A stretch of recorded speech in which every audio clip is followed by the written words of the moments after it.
नमस्कार जी, मैं शुभम सांगवान। स्वागत है सबका मेरे चैनल पर। तो भाइयों, आज ना एक छोटी सी मेरे को वीडियो बनानी थी और वो ना बेसिकली आप सारे भाइयों की क्वेरी थी मेरे प्रति और मेरी इस ट्यून्ड XUV 500 के प्रति। ठीक है, तो मैंने सोचा भाई अब मेरे को रात का समय हो गया, लेकिन थोड़े से अच्छी सी लोकेशन पे आ जाता हूँ और जो है आपके लिए इस गाड़ी का मैं शूट करता हूँ। तो एक मैं कह सकता हूँ अनएडिटेड और छोटी सी वीडियो रखूँगा कि बेसिकली मेरी गाड़ी अभी तक जितनी मॉडिफाई हुई है उसमें इसकी कितनी कॉस्टिंग आई है। ठीक है, और सबसे मेन सवाल आप सारे भाइयों का कि इसकी ट्यूनिंग में क्या खर्चा होता था और बेसिकली ट्यूनिंग होता क्या है। तो शुरुआत ही मैं इसकी ट्यूनिंग के साथ करूँगा। तो देखो, जो मेरा ECU है ना, बेसिकली ECU मैं आपको दिखा देता हूँ ताकि सारे भाइयों को लगता है कि होता क्या है एक्चुअली। ECU होता है भाई इलेक्ट्रॉनिक कंट्रोल यूनिट, और वो होता है कहाँ गया, ये दिख रहा है, ये तो चलो वो है चाइडी वाली किट। इसके नीचे बेसिकली ये होता है ना, ये कवर है, इसके नीचे ही वो ECU प्लेस्ड होता है। और ठीक है, और ECU का फुल फॉर्म अगर मैं आप सारे भाइयों को बताऊँ तो ECU होता है इलेक्ट्रॉनिक कंट्रोल यूनिट। गाड़ी का गियर बॉक्स, गाड़ी का इंजन, उसको वो यूनिट ही जो है अपना कंट्रोल करता है। और वो ट्यून होना मतलब उसके अंदर ना, देखो वो होता है बेसिकली एक सॉफ्टवेयर यानी आप कह सकते हो आपका जो भी कंप्यूटर होता है उसकी पुरानी फाइल्स डिलीट करके और नई फाइल्स डालना। कहाँ से करवाया? One and only GT tuners. तो पहला काम हुआ मेरा ECU ट्यूनिंग का। मेरा ECU स्टेज 1 ट्यून्ड और XUV का ECU जो अपना GT वालों के पास है, GT ट्यूनर्स के पास है, वो स्टेज 1 ही है। क्योंकि देखो यार, पावर तुम गाड़ी से कितनी निकलवा सकते हो, लेकिन अगर वो चीज़ आपको नुकसान दे तो क्या फ़ायदा। मेरा ECU जो है स्टेज 1 रीमैप्ड है। जो पावर फिगर्स उनके पास थी वो 165 थी, लेकिन मेरा साथ ही साथ हो रखा है डाउन पाइप मतलब जो कैटलिक कन्वर्टर होता है वो हट जाता है। वो मेरे घर पे रखा हुआ है। कैटलिक कन्वर्टर जो है हट जाता है और जो हेडर होता है नया हेडर बनता है और वो जाके फिर भाई नीचे जो है अपने पाइप्स से जुड़ता है। उससे एडिशनल देखो एयर फ्लो बढ़ जाता है। उससे एडिशनल 4 से 5 bhp का गेन आप मान सकते हो बिना किसी दिक्कत के। ठीक है, तो ट्यूनिंग यही था। मेरा जो डाउन पाइप का अगर मैं खर्चा बताऊं भाई, मैंने करवाया था साइलेंसर हाउस से, गुरजोत भाई के पास से। उन्होंने लिए मेरे से 10,000 रुपये। और ECU का जो रीमैप था वो था GT ट्यूनर्स के पास 25,000 का। तो उस दिन जो मेरे पैसे लगे, इन टोटल 35,000 लगे थे इस गाड़ी को 140 bhp से लेके 170 bhp अराउंड जो है ले जाने के लिए। ओके, टॉर्क जो है स्टॉक इसका देखो टॉर्क कन्वर्टर यूनिट है, लेकिन इस इंजन में ना 330 bhp अपना 330 Nm का टॉर्क आता था। अब जो है राउंड ऑफ करके मैं कह सकता हूँ करीब 395 to 400 Nm टॉर्क हो रखा है। और वो चीज़ भाई अगर इस गाड़ी में बैठोगे और मेरी इसकी अगर ड्रैग रेसिस की वीडियो देखोगे, अभी 2-3 दिन पहले मैंने इसकी ट्यूसॉन के साथ रेस डाली थी। उसमें आगे से लॉन्च नई गाड़ी ऐसे उठती है, जो इमेजिन कर सकते हो जैसे G-Wagon उठती है, G63 उठती है।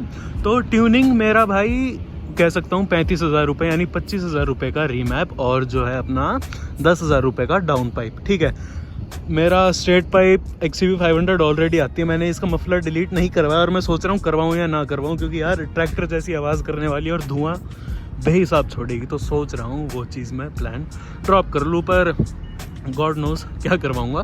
ठीक है, पहली मॉड मेरी ये डन, बेसिक जो मेरी सॉफ्टवेयर की मॉड थी।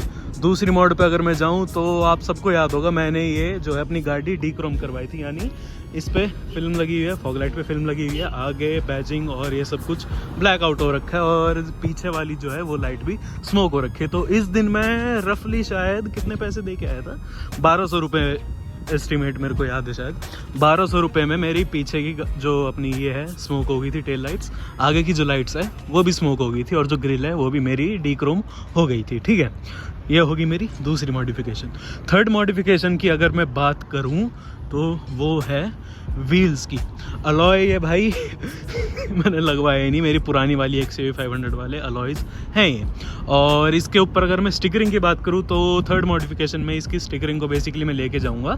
तो ये मेरा कस्टमाइज था और ये करवाया मैंने मोटरिक दिल्ली से, जो अपना छतरपुर के पास है, उनके पास करवाया है। तो बेसिकली अगर आप कस्टमाइज़ करवाते हो ना तो ऑर्डर प्लेस करना पड़ता है और वो रफली मेरे ख्याल में 3,000 रुपये का था अगर कस्टमाइज़ करवाओ, पर जाओगे डिस्काउंट मांगोगे भाई, हो सकता है लो कर दें। और अगर आप कस्टमाइज़ नहीं करवा रहे हो, उनके पास ऑलरेडी कोई डिज़ाइन पड़ा हुआ है, उसमें से चूज़ कर रहे हो, तो वो मेरे ख्याल में अपना करीब 2500 रुपये का शायद आता है एस्टिमेट। मेरे से इतने ही पैसे लिए गए थे, बाकी ये हो गया स्टिकरिंग की। टायर्स की अगर मैं बात करूँ ना, थर्ड मॉड में अगर मैं लेके जाऊँ आपको, टायर्स मेरे अप साइज्ड है। पहले आते थे 235 65 R17, ये है 265 65 R17, यानी कि टोयोटा फॉर्च्यूनर के अंदर जो टायर आते हैं वो।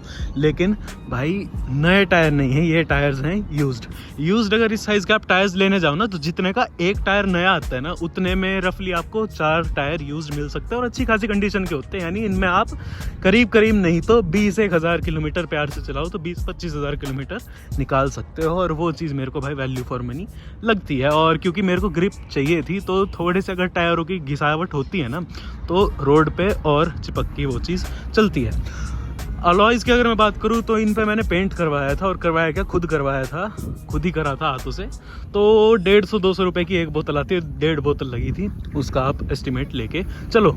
बाकी शीशों की अगर बात करूँ, तो इस पर टिंटिंग ऑलरेडी शुरू, मतलब गाड़ी मैंने ली थी तो 70 विजिबिलिटी मेरे को टिंट इस पे मिले थी। उसके ऊपर जो है मैंने अपने शेड्स लगा रखे हैं, एक बार मैं दिखा दूं, फुल मैग्नेट वाले, जिसकी वजह से भाई गाड़ी जो है रात को प्रॉपर जेड ब्लैक लुक देती है। पीछे वाले शीशे पे भी थोड़ी सी टिंटिंग है, और उसके ऊपर जो है मेरी शेड्स नॉर्मल देख लो। तो रात के टाइम तो और दिन के टाइम भी मतलब अच्छा खासा टिंट वाला मेरे को ये फिगर दे देता है। ये आपको मिल जाएगा, ऑनलाइन मंगाओगे तो 600-650 रुपये में ये सारा सेट आपको मिल जाएगा। 6 पीस वाला, लास्ट वाला थोड़ा मतलब 200-250 रुपये का वो आता है। बाहर से मेरी मॉडिफिकेशंस इतनी थी। अगर मैं इस फ्लैग होल्डर की बात करूँ, तो ये मेरे भाई ने एक बड़े प्यार से मेरे को दिया है। बाकी मैंने जो है एक फ्लैग होल्डर यहाँ लगा रखा था, जिस पे कवर भी था, अगर आप सबको याद होगा। तो वो ना मेरा करीब आता 350-401 रुपये का बेसिकली, जिसमें वो पत्ती होती है, होल्डर होता है, होल्डर का कवर होता है, ठीक है।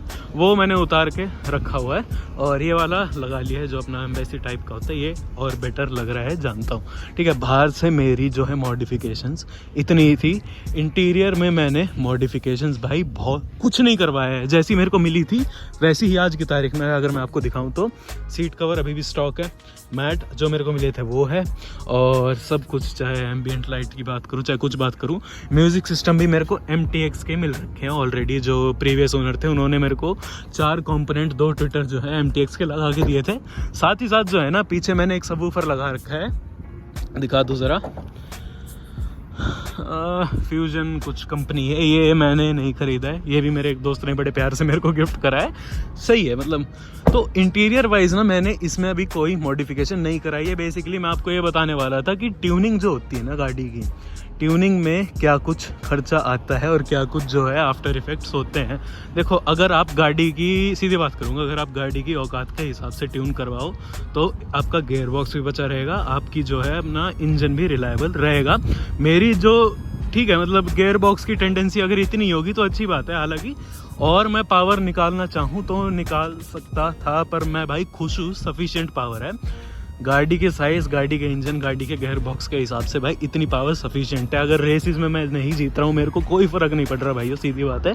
क्यों? क्योंकि जब मैं इसके स्टीयरिंग व्हील के पीछे होता हूँ और जब मैं इसका एक्सेलरेटर दबाता हूँ, इतनी चौड़ी स्माइल होती है मेरे चेहरे पे, आप सबको भाई कोई आइडिया नहीं है उस चीज़ का।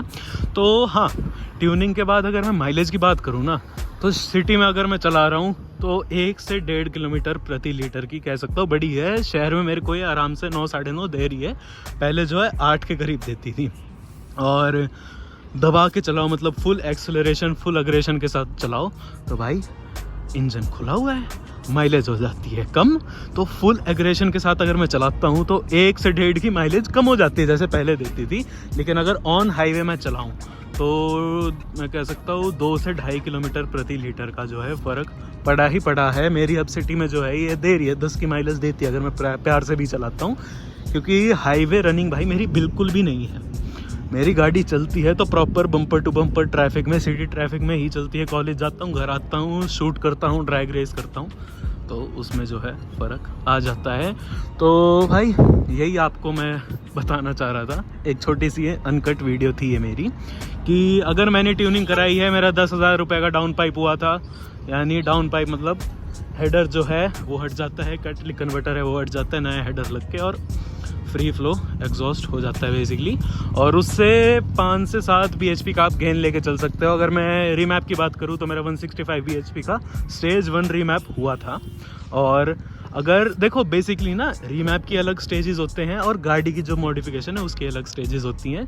तो स्टेज 2 में अपनी गाड़ी इसलिए बोलता हूँ क्योंकि रीमैप के साथ साथ मेरा एग्जॉस्ट का भी काम हो रखा है, तो गाड़ी मेरी बेसिकली स्टेज 2 है।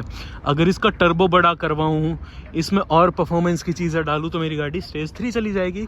गाड़ी का स्टेज 3 स्टेज 2 होना अलग होता है, ECU का स्टेज 3 अपना ECU का जो है स्टेज अलग होते हैं बेसिकली। और अलॉयज़ भाई पापा के चोरी करे मैंने। टायर जो है ये भी पापा अपनी गाड़ी में लगवा के लाए थे, वो भी मैंने साथ ही साथ उतार लिया और इसकी जो है पापा को पकड़ा दी है। Thank you daddy. क्योंकि जो लुक है ना, जो बेसिकली हैवीनेस इन व्हील्स की वजह से मेरे को आ रही है, देखो आप चौड़ी चौड़ी लगती है ना पीछे से। और इन वाली लाइट्स का तो बेसिकली मैं फ़ैन हूँ, फिदा हूँ इन लाइट्स के ऊपर। और भाई देख लो ठंड और कोहरा हो रहा है जमकर, उस ठंड में आपके लिए खड़ा होके एक मैंने वीडियो बनाई है आप सबकी जो है मांग के ऊपर। तो प्यार तो देना ही पड़ेगा आप लोगों को। तो जाने से पहले वीडियो को लाइक ज़रूर करना, चैनल को जो है सब्सक्राइब ज़रूर करके जाना। और इंस्टा की आईडी डालता हूँ मैं, जाके मेरे को फॉलो करो। रील्स डालता हूँ भाई, कल रील डाली थी, दबा कर आप लोगों ने प्यार दिया उस चीज़ पे। मेरे ख्याल में 24 घंटे के अंदर 21-22 हज़ार व्यूज़ रील पे मेरे हो चुके हैं। खैर यही थी कुछ आज की वीडियो, आशा करता हूँ आपको अच्छी लगी हो। ऐसी वीडियोस आपके लिए लाता रहूँगा, तब तक के लिए लाइक करो, शेयर करो, सब्सक्राइब करो, सपोर्ट करो और चैनल को प्यार दिखाओ, मेरे को प्यार दिखाओ। मिलते हैं अगली वीडियो में, तब तक के लिए धन्यवाद। कोई भी भाई आपकी क्वेरी हो बेझिझक पूछा करो, आपकी सारी क्वेरीज का जवाब दूंगा। ऐसे ही प्यार दिखाते रहो। मिलते हैं अगली वीडियो में, तब तक के लिए धन्यवाद।